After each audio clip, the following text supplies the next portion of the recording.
piring terbang. Suasana kampung ni memang sangat amat sentosa sejahtera Selangor selamanya lah. Sepanjang jalan dekat kampung ni memang ada banyak aku jumpa batu-batu bersurat tepi-tepi macam ni. Tapi tak pasti cerita sejarah apa yang tertulis kat tepi ni. Alangkah baiknya kalau aku faham bahasa Nepal tau. Tak lama lepas tu hujan pun dah renyai sudah. Basah lagi aku. Aku bila time nak hiking mesti kena basah. Bila time basah mesti kena hiking. Kasih lalu dulu aku dekat tuan punya jalan time ni. Duduk nempel tepi-tepi macam ni bagi keldai-keldai ni lalu. Kesian diorang kerja untuk manusia kan. Berhenti je aku pakai baju hujan time ni. Nasib baik aku tak lupa nak beli poncho ni. Jarang tau sarupu sebijak ini. Standby pakai awal-awal supaya tak basah baju aku. Okey, sambung lagi jalan. Jadi hijau macam sayur dah aku time ni. Tengok relax je abang ni jalan tak pakai baju hujan langsung pun dah basah dah baju dia semua. Mesti tengah broken.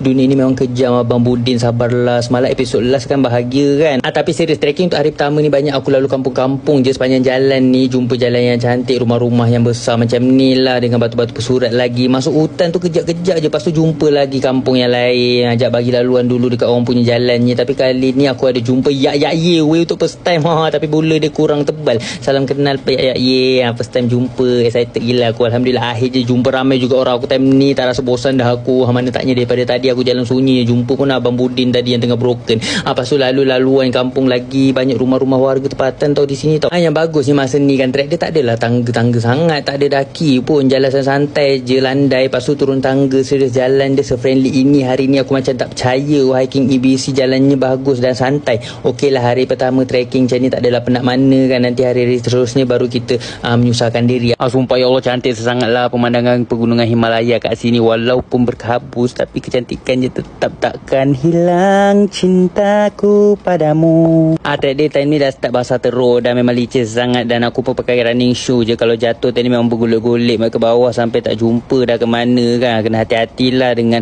belecak lagi tu. Lepas tu stop aku kat sini sebab ada laluan jabatan gantung macam weh sumpah gayut sangat aku cok. Kasih aku rehat jap supaya kita lalu jabatan ini menuju ke kampung Pak Deng. Okey, jangan lupa untuk tolong follow, like and share ya kawan-kawan semua. Bye bye.